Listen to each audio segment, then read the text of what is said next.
ya wajar ya ketika subjektif tuh ya nggak bilang juga wajar, maksudnya kita bisa menilai jadinya.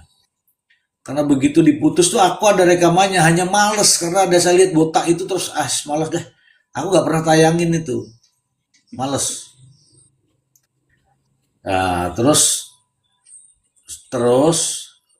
belakangan saya lihat mereka pada pada pada muncul di suatu tempat terus foto-foto bareng seolah-olah tuh mereka menang.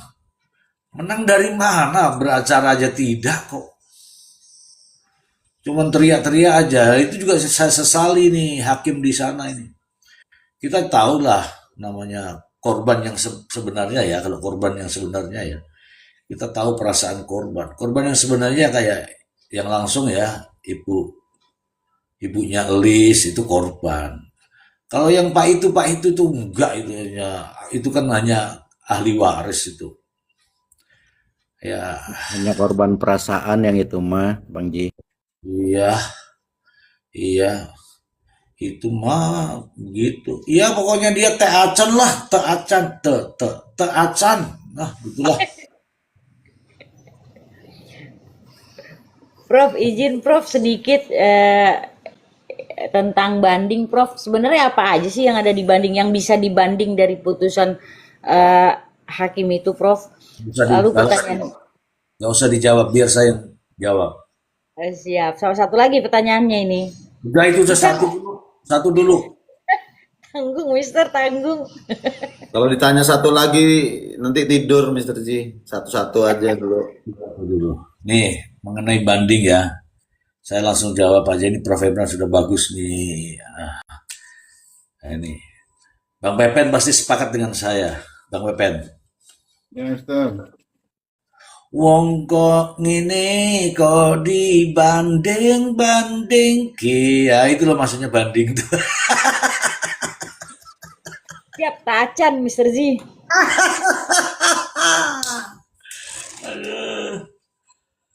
Aduh. Udah jadi intinya gini, teacan semua ya. Para teteh-teteh dan akang-akang di mana saja Anda berada, sejatinya inilah yang diinginkan. Fonis begini yang diinginkan. Tapi prosesnya nggak diinginkan.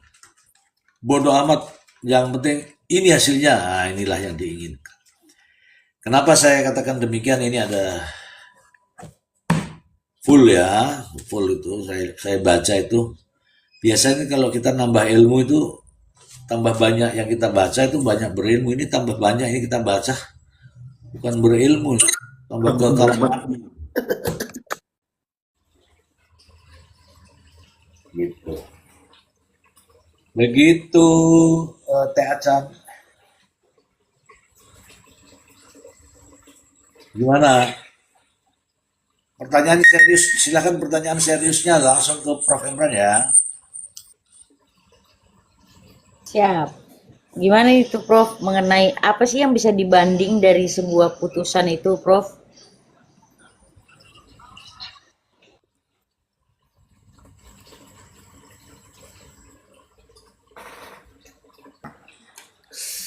Apa ya? Jadi sih itu kalau dia banding itu sebenarnya yang dikontra itu adalah pertimbangannya sebenarnya. Dia coba untuk men-challenge logika pertimbangan dari hakim itu sendiri sebenarnya.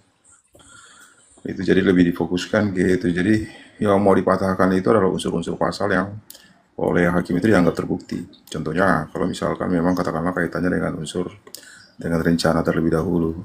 Rasio desidendi atau mungkin logika pertimbangannya itu yang dalam konsideran itu, ya itu yang kemudian mau dikontra. Nah, dikontra artinya dia dalam memori banding itu menyatakan bahwa sebenarnya unsur itu nggak terpenuhi atau ya dia tidak terpenuhi ya, tidak terpenuhi ya konsekuensinya dari katakanlah kalau satu unsur tidak terpenuhi berarti pasal itu tidak terbukti gitu. Itu satu, itu kaitannya dengan unsur pasalnya. Tapi yang kedua itu kaitannya dengan formalitasnya. Masih bisa juga itu masih di challenge kaitannya diuji kaitannya dengan itu cara memperoleh alat bukti dan cara penyajian alat bukti itu. Sebenarnya dua itu sebenarnya Kak. Jadi kalau misalkan nih formalitasnya sudah dapat dibantah, berarti materialnya sudah nggak perlu lagi kan? Itu sebenarnya Kak. Terima kasih Prof. Lanjut pertanyaan kedua nih. Bisa nggak misalnya di dalam banding itu kan hanya suratnya kan, memori bandingnya yang diperiksa ya, Mister. Lalu bisa nggak di dalam banding itu misalnya diajukan apa ya, kayak saksi baru atau bukti baru gitu, Prof?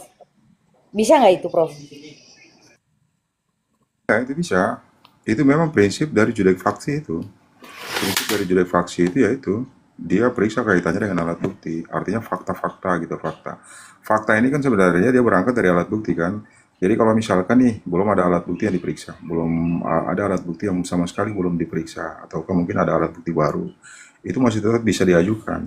Dan memang judek faksi itu sidang itu terbuka untuk umum sebenarnya Kak.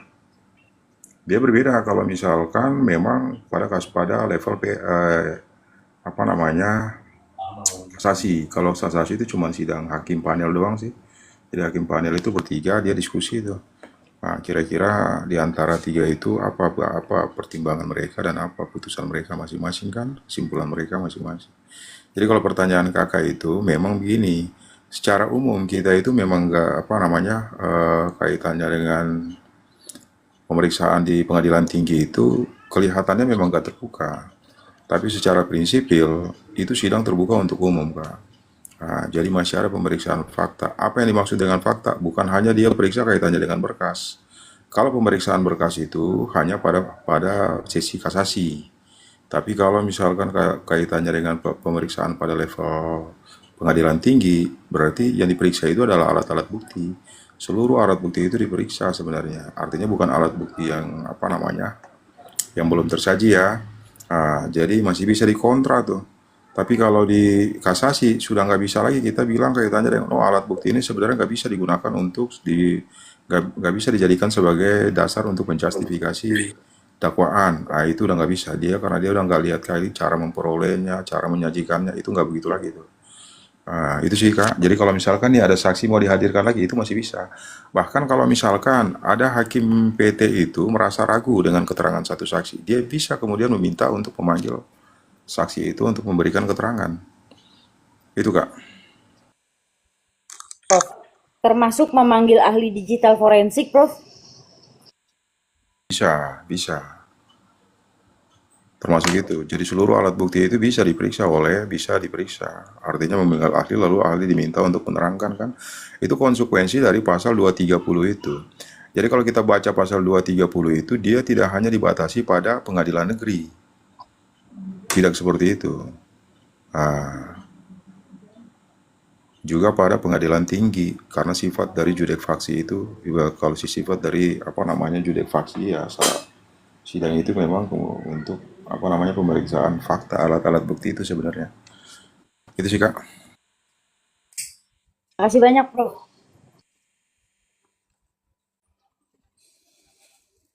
Jangan yang menjurus ke sana, nanti diikutin orang yang sebelah-sebelah itu. Bah, Mana tuh?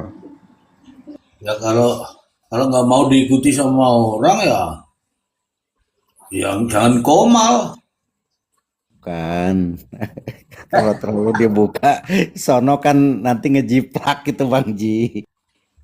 Masih bagus kalau ngejiplak daripada ngecaprak tidak jelas. Bener, Lebih yang parah masalah ya. itu ngejaprak. Yang masalah itu yang ngejaprak itu. Kalau lawyer udah ngejaprak itu nggak boleh. Lawyer itu panduannya ada. Jadi kita nggak bisa pakai pendekatan cocokologi. Saya terus terang saya agak aneh ketika ngelihat praktisi itu dia hanya ngelihat contohnya begini nih. Kalau kita baca format pada putusan ini ya, itu kan ada namanya area not to enforce sebenarnya. Jadi ada kontradiktif fakta antara satu fakta dan fakta lain itu menunjukkan wilayah abu-abu. Kita mau berangkat dari mana? Contoh kayak tadi saya sempat naik tapi turun lagi kan. Nah, itu tuh saya dengar tuh yang ada waktu-waktu yang memang gak logis gitu loh. Tapi itu menjadi pertimbangan hakim. Kan aneh kan? Ya, Itu aneh. Yang kedua begini, kalau lawyer itu, kalau praktisi itu yang dilakukan sama Bang Tony. Memang harus seperti itu. Sebelum kita sampai pada pembuktian unsur, kita harus challenge dulu nih alat bukti ini secara formalitas itu udah benar apa belum. Jadi yang pertama yang kita uji itu adalah apa prosesnya. Nah, dia mulai daripada penangkapan apa dan sebagainya itu harus diuji. Termasuk diantaranya juga ya kesahihan dari alat bukti itu. Kalau alat bukti itu diperoleh secara tidak benar, cara penyajiannya tidak benar, bagaimana kita sampai pada pembuktian unsur perbuatan orang-orang ini? Kan susah kan? Nah, itu. Tapi kalau misalkan ada praktisi yang kemudian mendiamkan itu aneh menurut saya. Lalu kemudian terkesan menyala-nyalakan Bang, siapa namanya itu, Tony dan Bang Jerry itu menurut saya aneh. Terus terang saya aneh. Menurut saya aneh. Bagaimana nanti mereka ketika membela klien mereka ya? Ya kan? Apa kira-kira yang dilakukan? Nah, susah. Kalau kita hanya lihat begitu-begitu aja susah. Bahkan keterangan saksi itu juga harus diuji. Contoh kayak keterangan si Priyo kan dia berbelit-belit tuh. Ya kan? Berbelit-belit. Dia menyampaikan 3 keterangan yang berbeda. Tapi yang dianggap berbelit-belit itu adalah si Ririn. Ah, ini kan aneh lagi nih. Hal-hal begitu. Jadi sebenarnya saya nggak punya sentimen tertentu, tapi tendensi saya itu biar cobalah kita ini berpikir jernih gitu loh, berpikir jernih. Jangan pada akhirnya kita menggunakan over sentimen lalu apa namanya menghakimi membabi buta itu juga nggak boleh. Itu prinsip dari yang biasa kita diskusi di mana-mana kaitannya dengan due process of law itu. Kalau due process of law itu sebenarnya standar pembuktian, standar pembuktian. Itu. Jadi standar itu sebenarnya dia meletakkan prinsip-prinsip tertentu ketika alat bukti itu dapat digunakan untuk menjustifikasi atau mempresentasikan dakwaan. Nah, kita baru bilang dakwaan nih, belum pada pembuktian. Kan ada 3 ya, bukti A, bukti, pembuktian, terbukti. Buktinya aja dulu, baru kemudian pembuktian. Pembuktian itu termasuk di terbukti pembuktian itu adalah apa? Cara memperoleh alat bukti, cara menyajikan alat bukti. Dia harus tunduk pada prosedur sebelum sampai pada terbukti. Kalau terbukti itu sudah sampai pada amar putusan tuh, sah dan meyakinkan terbukti, berarti sah. Ya kan? Perbuatan terdakwa sah dan meyakinkan. Sah-sahnya ini kan ya itu proses dari pembuktian itu. Tapi kalau dia sudah terbukti, berarti kan sudah sampai pada amar putusan. Makanya saya mungkin kadang-kadang kita ngomong begini terlalu teoritis, tapi itulah standar yang kita gunakan ketika kita berpraktek. Nah, coba kalau kita lihat Otto Hasibuan, bagaimana dia kupas itu seluruh alat bukti yang dihadirkan kan, itu menunjukkan kualitas dia sebagai seorang praktisi. Sebenarnya itu sebenarnya apa ya, contoh-contoh yang bagus yang mestinya menjadi panduan buat kita. Tapi kalau memang kita nggak mau pakai pendekatan seperti itu ya kasihan nanti klien kita kan. Itu sih. Tuh ya, teman-teman. Jangan asal-asal, itu semua ada teorinya, ada pendekatannya. Nulus testis. Alah, sungguh sih ah. Jadi, bukti-bukti, kemudian pembuktian, baru terbukti. Ngono loh. Bagaimana Bang Pepen? Betul nggak? Betul. Kita ini orang-orang kawa, dianggapnya justru lebih ngeri zaman-zaman dulu-dulu itu. Kalau zaman sekarang wah anak-anak ini pada lulusan COVID sih masalahnya. Kalau zaman kita nggak ada COVID, adanya cuma lapar.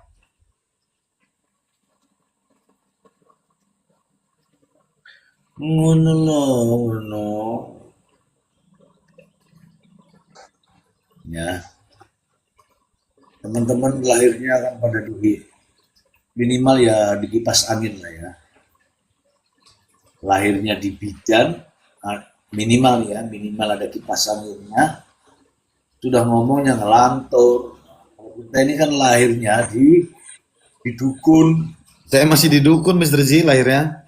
Kipasnya pakai kipas bambu sama daun-daun itu. Jadi Itu kipasnya masih pakai kipas buat kipasin jagung bakar.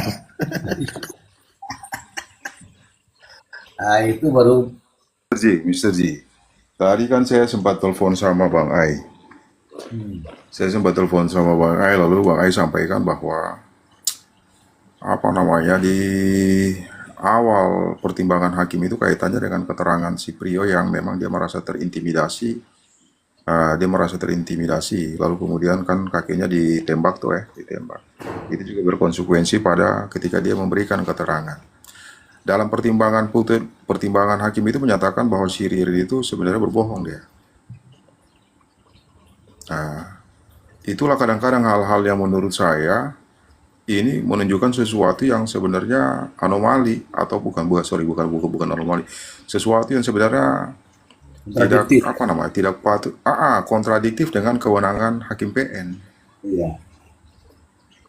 Kan nggak boleh sebenarnya kan, karena itu kalau kita bicara kompetensi sebenarnya dia nggak boleh untuk menilai itu dan mempertimbangkan itu kan nggak boleh tuh, karena itu wilayah apa pra peradilan kaitannya dengan penangkapan,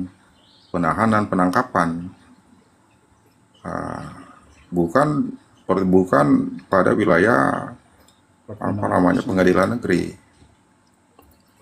Itu kan sesuatu yang bermasalah. Dan kalau misalkan kalau sudah dikasih premis bohong, berarti semuanya itu menjadi bohong tuh. Ya. Artinya apapun keterangan yang disampaikan si Ririn itu menjadi nol. Karena apa? Ririn itu mendasarkan semua keterangan yang dia cabut itu didasarkan pada apa? Dia merasa terintimidasi. Maka dia memberikan keterangan itu sebenarnya keterangan yang tidak benar. Konsekuensinya ketika di persidangan, Ririn itu mencabut keterangan di BAP kan? Keterangan dia di BAP. Jadi kalau menurut saya, pernyataan seperti itu sebenarnya ketika hakim itu sampai pada pertimbangan yang bukan merupakan kewenangannya, berarti kan seolah-olah sudah mengeneralisasi seluruh apa yang disampaikan oleh si Ririn itu bahwa itu nggak benar. Ya kan? Iya. Itu jadi ya menurut saya sih itu hal-hal yang sebenarnya harus kita cermati ya. Ada pertimbangan-pertimbangan tertentu yang bukan merupakan kewenangan dari majelis hakim ini sendiri, tapi kemudian dipertimbangkan. Padahal itu hal-hal yang prinsip ya. Mestinya tidak perlu dipertimbangkan itu. Mestinya. Tapi kenapa dia punya kepentingan untuk kemudian sampai pada pertimbangan yang sebenarnya bukan merupakan kewenangannya untuk menilai kaitannya dengan sah atau tidaknya penangkapan itu kan. Nah itu, karena itu wilayah pra peradilan, Mr. G. Gitu sih, Mr. G. Ya, ya, karena ngikut juga arus ini ya. Arusnya ini pada saya itu di awal begini sudah mungkin berkali-kali ya teman-teman ya dengar penyampaiannya. Ada yang diangkat, ada yang ditenggelamkan. Padahal seharusnya itu enggak gitu. Makanya kemarin itu adanya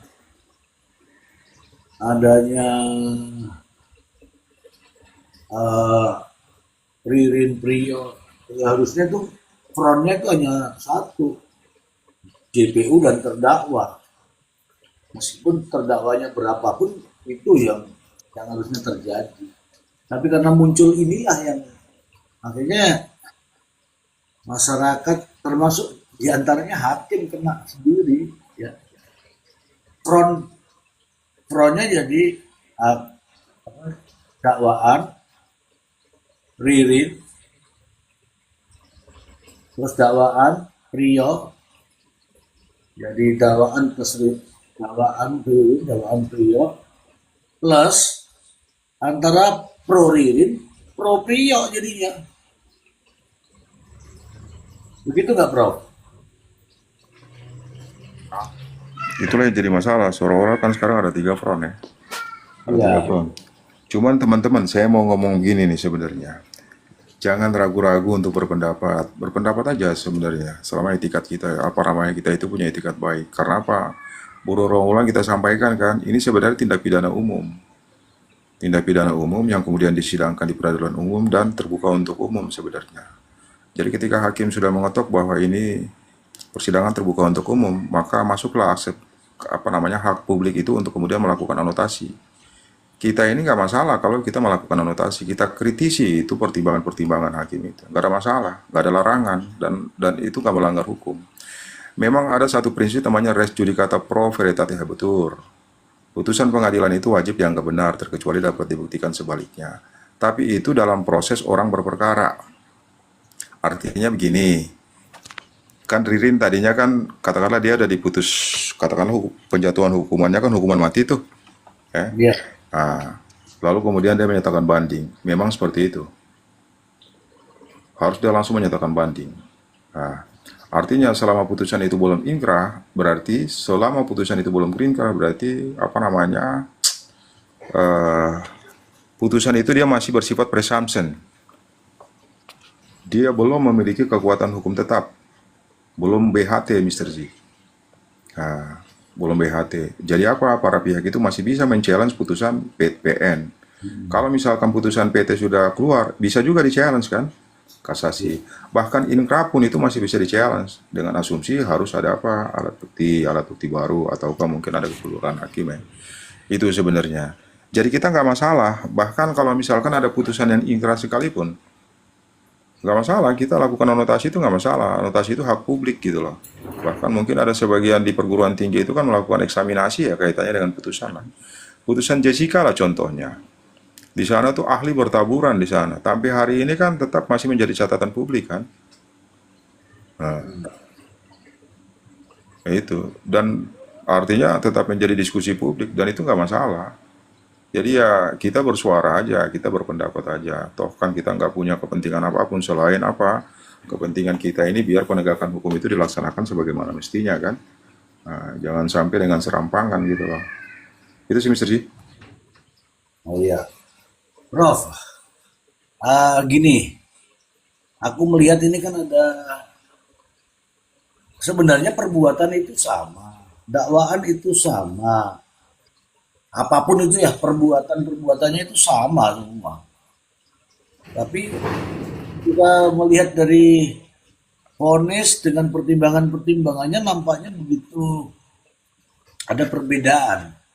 Dan perbedaan ini yang menciptakan justru hakim itu sendiri. Hakim itu sendiri. Jadi terlihat nampak jelas tuh ada perbedaan. Oke lah, katakanlah kita nggak ada persoalan antara Ririn Priyo mau Ririn mati, mau Priyo mati. Itu udah ada masalah. Tapi masalahnya adalah daripada vonis ini, Bro.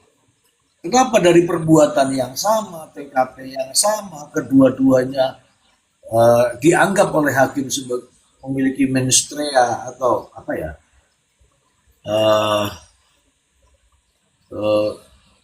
niat lah.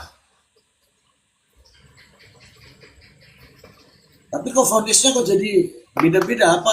Apa dasarnya ini, Bro? Kira-kira ya, Bro. Kira-kira. Ya, saya kalau ditanya dasarnya sih saya juga sebenarnya nggak paham juga kenapa itu bisa berbeda. Padahal kan sebenarnya standarnya sama, alat buktinya sama. Perbuatan mereka juga sebenarnya itu kan kalau kita baca dakwaan maupun putusan itu kan saling menyertai itu, ya kan? Ririn itu merupakan pelaku peserta dari si Priyo. Priyo juga merupakan pelaku peserta dari si Ririn. Artinya kedua orang ini sederajat, Mr. J. Derajatnya. Makanya dalam konsep media playhan itu pasal 20 huruf C itu tidak ada yang namanya pelaku utama. Kenapa? Karena pertanggungjawabannya itu didasarkan pada apa? Mens rea-nya, bukan pada perbuatannya, Mr. J. Nah, kan Mr. J kalau di kampus paham kan elemen pertanggungjawaban pidana itu apa? Didasarkan pada kesalahan, unsur kesalahan. Artinya begini, kalaupun orang sudah melakukan tindak pidana belum tentu dapat dijatuhi pidana. Nah, perlu ada kesalahannya dulu. Itu juga berkonsekuensi pada berat ringannya perbuatan itu kan dilihat pada kesalahan kan. Ya. Nah, berat ringannya penjatuhan pidana itu juga dilihat pada kesalahan. Kesalahan itu adalah sikap batin. Nah, jadi kalau misalkan kita sikap batin seseorang sebelum melakukan, pada saat atau sebelum melakukan tindak pidana atau perbuatan. Kalau kita gunakan logika 459 ini kan pembunuhan dengan rencana terlebih dahulu. Jadi kedua orang ini sebenarnya sudah ada sikap batin secara bersama-sama terlebih dahulu dalam konteks meeting of mind. Meeting of mind. Nah, meeting of mind itu ada sebenarnya kalau saya agak jauh lagi saya mungkin ada penjelasannya itu. Itu ada namanya subjective on strike element, Mr. J. Elemen kesalahan secara subjektif di antara kedua belah pihak nih, Mr. J. Antara si Priyo dan si Ririn. Mereka bikin kesepakatan dulu tuh. Lalu kemudian yang kedua, Mereka bikinlah semacam kesepakatan ya, kesepakatan. Kesepakatan itu lalu kemudian diobjektifkan ke dalam bentuk perbuatan konkret, namanya objektif Ausrecht element. Artinya yang tadi sudah mereka sepakati itu, mereka wujudkan dalam apa? Perbuatan melawan hukum, Mr. G, merampas nyawa orang. Nah, jadi sebenarnya kedua orang ini memang sejak awal memiliki mensrea yang sama. Cuman dalam pelaksanaan perbuatan itu terjadi pembagian peran. Yang antara satu peran dan peran lainnya itu sebenarnya itu merupakan substantive part, maksudnya bagian terpenting gitu loh untuk terwujudnya tindak pidana. Jadi kalau tanpa satu peran berarti tindak pidana nggak terjadi. Jadi dia kayak rantai kejahatan gitu, Mr. Z. Iya. Kalau satu Berbagi rantainya ya, putus nih, peran ya. berbagi peran. Makanya disebut participation in crime kan. Masing-masing itu punya apa namanya, punya masing-masing itu berpartisipasi. Jadi memang nggak dilihat siapa yang paling kontributif, nggak lihat seperti itu. Kedua-duanya memang punya, artinya memiliki kontribusi yang berimbang sebenarnya. Didasarkan pada apa? Niat batin mereka sebelum dan pada saat melakukan tindak pidana itu. Itu sebenarnya. Jadi saya pun mungkin agak berbeda ketika melihat putusan ini. Kok sudah dinyatakan bahwa kedua orang itu ketika baik pertimbangan, tidak ada pertimbangan yang meringankan. Hal-hal yang meringankan kan nggak ada, Mr. Z. Kalau kita baca ya, pada pertimbangan putusan itu kan biasanya di ujung tuh. Semua pertimbangan unsur sudah selesai, baru kemudian pertimbangan hal yang meringankan dan memberatkan dan meringankan. Itu biasanya di situ dipertimbangkan oleh majelis. Kemarin kan yang kita baca, bahkan tadi juga sempat juga saya dengar juga di VT juga bahwa memang di antara kedua itu tidak ada hal yang meringankan. Cuman yang membedakan itu begini, kedua-duanya itu begini nih, kedua-duanya itu oleh hakim hal yang memberatkan itu adalah apa? Artinya kedua orang ini ketika perbuatan itu kan merupakan extraordinary crime, Benar. ya kan? Iya, jadi kejahatan yang luar biasa gitu lah, luar biasa. Lalu kemudian di hal yang meringankan itu nggak ada, cuman ada perbedaan pendekatan, Mr. G. Terhadap putusannya Prio itu dinyatakan bahwa hal yang meringankan itu apa? Terdakwa belum pernah dihukum sebelumnya, ya kan? Tapi berbeda frasa yang digunakan pada putusannya si Ririn. Hal yang meringankan itu di situ dia menggunakan frasa nihil. Hakim menggunakan frasa nihil. Ini juga menurut saya aneh. Ada sedikit pendekatan emosional kelihatannya, Mr. G. Dan itu merupakan pendekatan yang menurut saya unfairness. Itu nggak boleh. Nggak boleh terlalu subjektif begitu, nggak boleh. Harusnya tetap objektif ya. Jadi kalau misalkan dalam amar putusan, dalam pertimbangan putusan yang hal yang meringankan itu memang terdakwa belum pernah dihukum, berarti harus sama juga. Redaksi yang sama juga harus dituangkan pada apa? Pada pertimbangannya si Ririn. Tapi kelihatannya ini berbeda. Sebenarnya mau menyenangkan siapa yang begini kan jadi aneh. Begitu sih, Mr. G. Iya, ya ada. Izin bertanya, Prof. Mohon maaf, Mr. Z mau bertanya kepada Prof. Imran. Izin terkait tadi Prof yang sampaikan terkait tindakan hakim yang dirasa seperti melampaui, bukan seperti pada tugas pokoknya seperti yang Prof sampaikan tadi. Apakah hal tersebut hakim bisa dilaporkan, Prof, ke Komisi Yudisial? Bagaimana, Prof? Iya, itu bisa-bisa aja. Sebenarnya itu bisa-bisa aja. Cuman sebenarnya pertimbangan itu memang tidak berpengaruh pada putusan ini. Sebenarnya sih, kalau kita mau menggunakan pakai pendekatan berpengaruh pada banding nanti ya. Cuman kan kita langsung bisa paham sebenarnya, ya kan? Kenapa sampai kemudian pertimbangan itu hal-hal yang mestinya nggak boleh dipertimbangkan, tapi kemudian menjadi pertimbangan hakim. Kan nggak boleh, karena itu kan menyalahi kompetensinya kan sebenarnya kan. Itu kompetensi pra-peradilan, bukan kompetensi pengadilan negeri. Karena dia bukan merupakan pokok perkara tuh.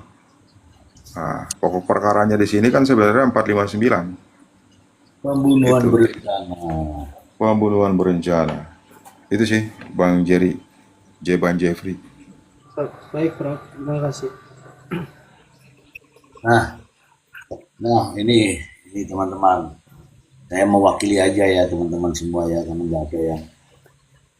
Kalaulah ini Prof, dengan dua terdakwa ini yang sudah divonis ini ya, ada hukuman mati dan hukuman seumur hidup. Artinya menutup dong dugaan adanya pelaku lain atau adanya dugaan intelektual baru atau hilanglah itu dugaan adanya pelaku lain. Nah, jika saja nanti pada suatu ketika dalam waktu sebulan, 2 bulan, 3 bulan, 4 bulan, tahun, 2 tahun, muncul tiba-tiba nih pelaku-pelaku baru terkait dengan kasus yang ini, pelaku-pelaku lain. Karena ini sudah menutup bahwa dengan vonis hukuman metong ini, dengan hukuman bahwa si siapa namanya itu Rio Marbut di situ SH itu artinya sudah tertutup nih Prof. Mungkin ada bukan langkah-langkah, strategi lah. Kalau ada pelaku lain didasari dengan bukti-bukti lain, silakan Prof. Ya, kalau itu sih kita kembalikan lagi kepada kewenangannya kan. Artinya kaitannya dengan kewenangan penyelidikan dan penyidikan ini kan sebenarnya kewenangan teman-teman dari penyidik sebenarnya, teman-teman kepolisian ya. Kalau mereka memang merasa bahwa berkepentingan untuk kemudian melakukan investigasi, saya iya. Tapi kalau ada anasir-anasir tertentu, ada elemen-elemen tertentu, ya kalau saya sih nggak bisa berharap banyak, Mr. J, jujur. Nah, indikatornya itu apa? Indikatornya itu ya kita bisa gunakan pada proses ini sebenarnya. Iya. Jadi ya tergantung keseriusan. Tapi kalau misalkan nanti di kemudian hari itu begini, katakanlah entah Bantoni atau siapapun lah, ya kan? Lalu kemudian itu, ya saya kira nggak usah dia ke Polres, mendingan langsung ke Polda atau kemana gitu, ke Mabes gitu loh. Jadi penanganannya itu langsung serius kan. Tapi kalau dia kembali ke tempat asal, saya nggak percaya tuh. Itu sih Mr. Ji. Bisa terbuka ya, misalnya ada peluang, misalnya apakah dari banding Terbuka. ya, apakah dari banding nanti terbuka bahwa oh ternyata muncul di percakapan, maaf, muncul maaf lagi, pokoknya adalah pelaku lain gitu, maaf ya Bang PPN, maaf ya Bang Ya itu PPN. bisa. Ya, Itu bisa Mr. J, itu bisa. Itu selama masih diajukan pada apa? Pada pengadilan tinggi nanti. Dan mungkin kalau misalkan kita punya beberapa alat bukti ini, jangan ditembakin semua Mr. J. Iya, makanya Karena kan yang perlu kita antisipasi itu kan psikologi pengadilan kan. Itu sebenarnya Mr. J. Jadi kita mending kalau misalkan katakanlah nih ada 2 pelor nih ya, kita tembakin aja dulu 1. Kita baca dulu psikologinya Mr. J. Jadi jangan sampai sentimen yang sebelumnya di di peradilan yang negeri itu masih juga diterapkan pada pengadilan tinggi. Jadi tunggu dulu, di-delay dulu, ditahan dulu, tunggu PK gitulah Mr. J. PK pun berarti kan kita masih ada punya peluang tuh, masih ada 2 peluang ya. 1 kaitannya dengan kekeluaran hakim, berarti kan kita nggak butuh alat buktinya nih Mr. J, ya kan? Nggak butuh harus ada novum kan? PK kedua itu bisa, baru kemudian kalau misalkan PK pertama masih lolos juga, berarti kita menggunakan alat bukti itu untuk dijadikan novum untuk mengajukan PK kembali. Itu sih Mr. J. oke lah Bang Pepen, jangan ditembakkan semua Bang Pepen. iya dong. Izin Mr. J. Hai. Misalnya gini kan, kita tahu kan di dalam persidangan itu ada CCTV 0501 itu kan yang memungkinkan atau indikasi adanya pelaku lain. Walaupun di dalam persidangan itu dikatakan diakui oleh Timo bahwa itu adalah dirinya. Nah, melihat posturnya itu rasanya kan beda banget ya. Ada ketidakyakinan di situ. Apakah bisa misalnya pada saat Bang Tony itu melaporkan itu yang tadi Prof bilang ke Mabes atau ke Polda gitu kan, lalu meminta itu untuk diperiksa. Apakah itu bisa, Prof? Demikian, Prof. Ya, itu bisa. Sebenarnya itu bisa-bisa aja. Memang begini, ini kepentingan peradilan pidana ini kan menggali kebenaran material masalahnya, Kak. Berbeda dengan apa namanya perdata. Kalau ke perdata itu kita bawa data kabur, ya kabur. Hakim hanya periksa apa yang kita bawa. Gitu. Jadi kalau misalkan ada tulisan yang kurang bagus nih, ya itulah. Berbeda kalau pengadilan pidana, dia harus benar-benar harus jelas. Makanya ada prinsip namanya in criminal ius probationes pedens esse luca clarire itu. Bukti-bukti dalam hukum pidana itu bukti-bukti dalam hukum pidana itu harus apa? Lebih terang daripada cahaya kan? Artinya buku-buku itu harus bisa memberikan apa? Memberikan cahaya terhadap perkara yang sedang diperiksa gitu loh, membuat terang lah. Nah, itu sebenarnya. Jadi jangan sampai kemudian pengadilan ini salah menjatuhkan pidana terhadap orang yang tidak semestinya. Dan itu kepentingan semua pihak sebenarnya. Maka itu bisa. Bahkan hakim tinggi pun bisa menggunakan kewenangannya berdasarkan 230 itu. Sebenarnya. Untuk memerintahkan akan dilakukan apa? Katakanlah dia mendatangkan ahli nih. Ahli untuk mengobservasi lagi kembali kan dilakukan digital forensik kembali. Sebenarnya itu ketika dia merasa ada alat bukti ini belum cukup untuk membuat terang perkara nih. Berarti pendekatan itu masih bisa dilakukan oleh hakim berdasarkan kewenangannya dia di pasal 230 KUHP itu. Itu sih Kak. Terima kasih banyak, Prof. Oke, oke. Jadi teman-teman, mulai besok kita akan besok ya. Kali ini kan bulan Jumat ya, saya harus memaksa ya.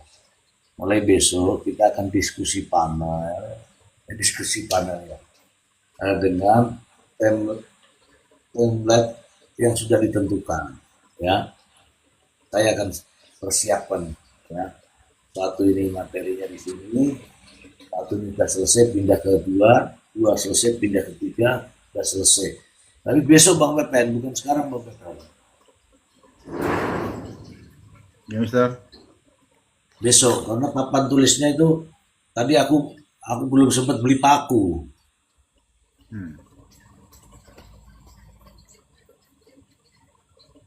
Pakai lem aja. Iya. Ini apa? Valen Angel. Kamu tuh dari kemarin aku baca kamu tuh angel atau angel. Mister Z, untuk penganiayaan oleh penyidik apakah bisa diperadilankan? Oh, peradilan itu dari awal.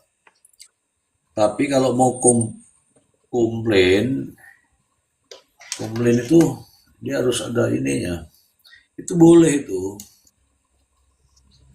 Boleh itu mau komplain sama penyidiknya, main pukul lah misalnya ya. Main pukul lah itu boleh. Karena sejatinya kita itu tidak diperbolehkan. Dengan alasan apapun nggak diperbolehkan.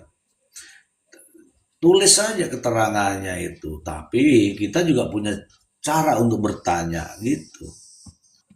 Kalau dikit ngaku lo jebret lah, apa yang harus disuruh ngaku? Kalau ditanya baik-baik, apakah saudara dalam keadaan sehat jasmani dan rohani, ya, dan seterusnya, poinnya itu ada di poin kelima. Pada saat itu saudara ada di mana? Ada di sini. Ini toh di CCTV kok ada kamu di sono. Iya Pak, maaf Pak, salah Pak. Nah, itu aja. Lain kali ngaku ya. Nih saya kasih rokok sebatang supaya ini ya, rokok dia casus dia ngerokok, akhirnya jujur semua. Ini nggak perlu terus dikit-dikit emosi gitu Ya, ya semua ada namanya. Kalau dalam bahasanya Bang Pepen itu ada namanya tek tak. Tek tek tek tak. Tek itu teknik, tak itu taktik. Nah, kan begitu. Kamu jujur, kalau nggak jujur mertuamu saya datangkan loh. Contohnya begitu. Kamu jujur bro, kalau nggak anakmu loh saya datangkan. Iya, jangan Pak, jangan kasih tahu anakku Pak. Walaupun nantinya juga dikasih tahu juga. Iya ya udah, kalau kamu jujur ya anakmu ya saya nggak datangkan. Sudah jujur semua didatangkan. Namanya juga anak kangen sama bapak. Itulah caranya. Itu namanya tek tak. Kata-kata teknik dan taktik proses penyidikan. Tidak harus dengan kekerasan. Hei ngaku lo jebret, ngaku lo jebret, ngaku lo jebret. Modar ya tau wonge modar. Penyidik jadi masalah. Sekarang kan gitu. Ya. Kenapa itu mereka itu berdua itu nggak modar saja di dalam? Wah, geger tuh dunia itu. Ya gitu kawan-kawan ya. Gitu Mbak ini sudah lewat Mbak, sudah mau ini kok, udah selesai kok.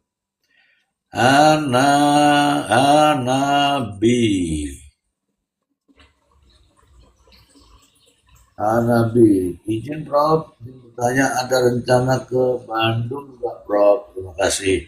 Nggak ada, karena hari-hari itu pulang Bandung, pulang Bandung, pulang Bandung.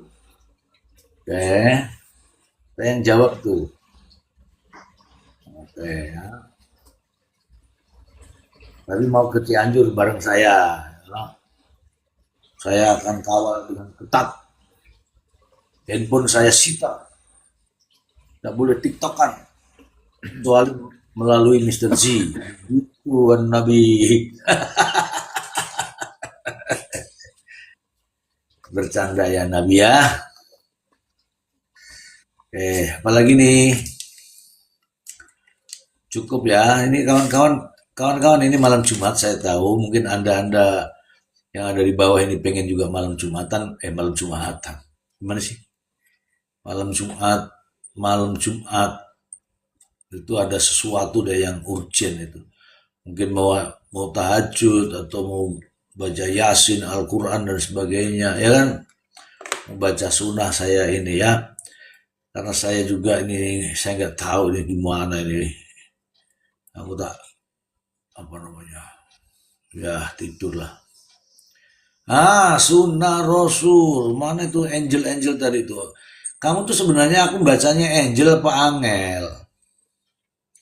Soalnya kemarin lihat berita pra-peradilan Roy Suryo setelah vonis.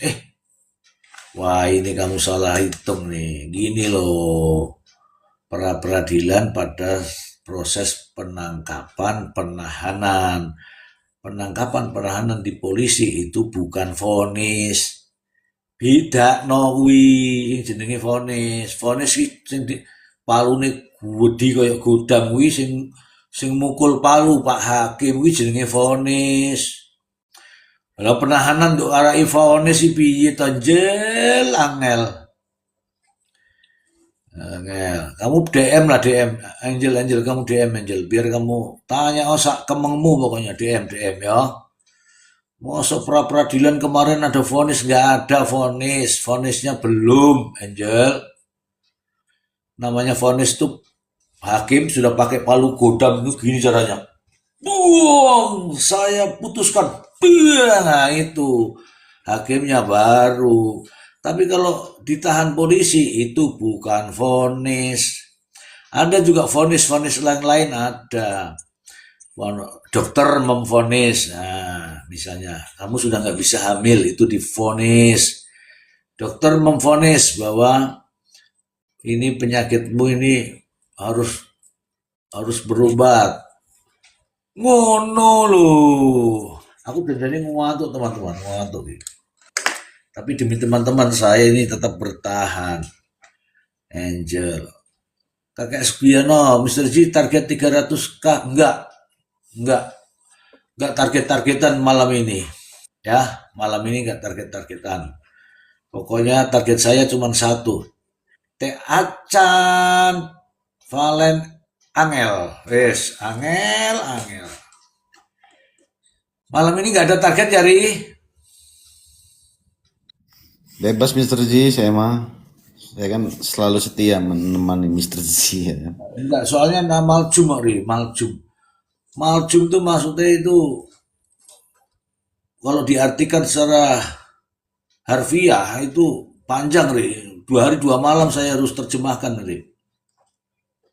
Mr. Ji, saya mau nanya sih, itu kemarin putusan yang memberatkan ada nggak itu? Yang nggak ada ya kayaknya ya, yang bahwa Ririn tuh residivis ya.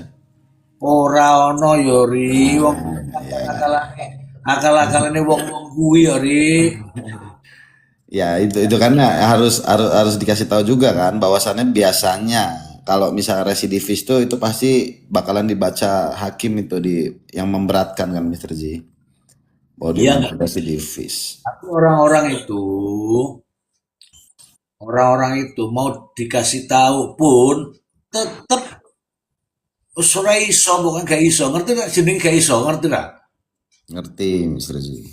Gak iso berubah. Oh, itu memang dari lahir itu sampai ngidam apa saya nggak tahu, itu tidak bisa berubah. Mau dikasih tahu yang benar itu tetap sama itu.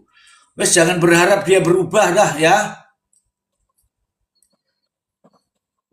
Iki loh, aku mau coba ini Bodas halaman. dosa, Bang Ari. Iya, Prof.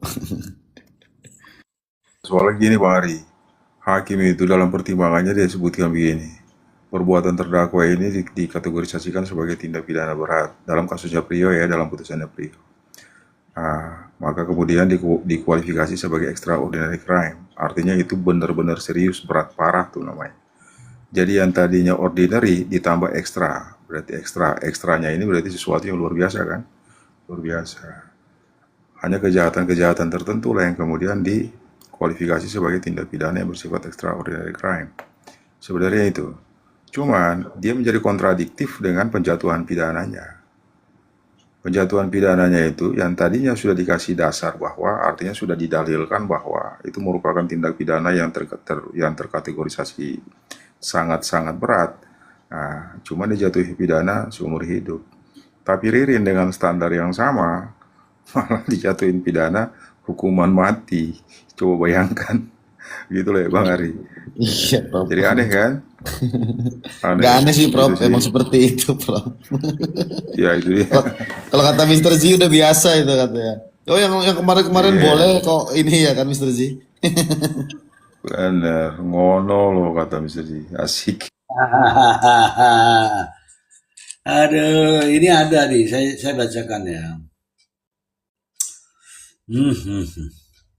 Emang sudah parah ini, cuman copy paste tapi kalau begini. Tapi gimana caranya ini?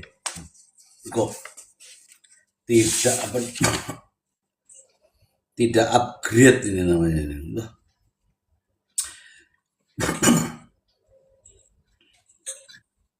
Justru kayaknya ada framingnya malah dimasukin itu Mr. Z.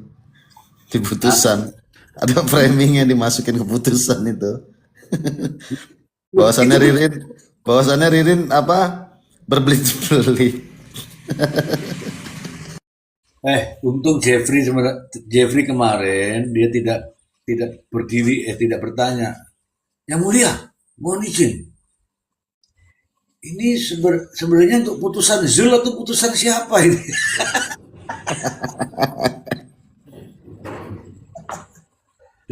Iya kan?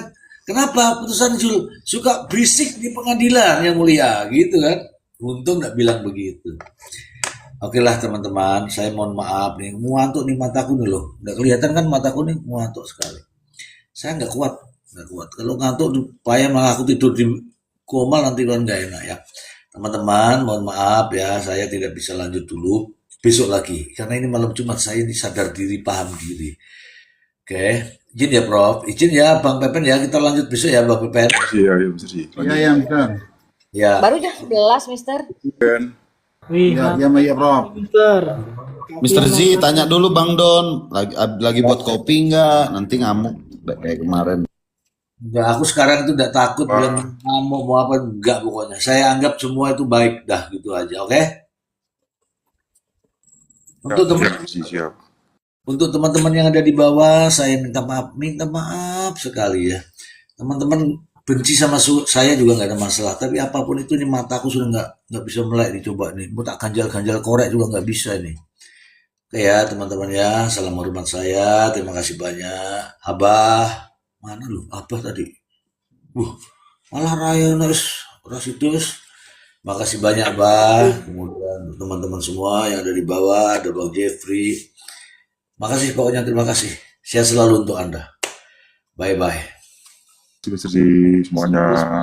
Banyak Siap, Ya, Bang. Bang Makasih Adi, Mr. Z. Bang Do, Bang Ya, Jeffrey, Kak Prof. Pepe, Bapak Bang Pepe, Pepe, ya, Bang Mr. Jeffrey, Oke, Bang Don, terima Kavi ya, kasih. teman-teman yang di bawah, terima kasih semuanya. Assalamualaikum Jangan warahmatullahi berharap wabarakatuh. ada yang tertidur. Nggak ada ini. Malah dia cari koma lain itu ya. Ini karena kita tahu sendirilah namanya malam Jumat ya. Ngono lho. Maaf, selamat istirahat. Yo yo yo yo. Terima kasih teman-teman semua. Bye bye.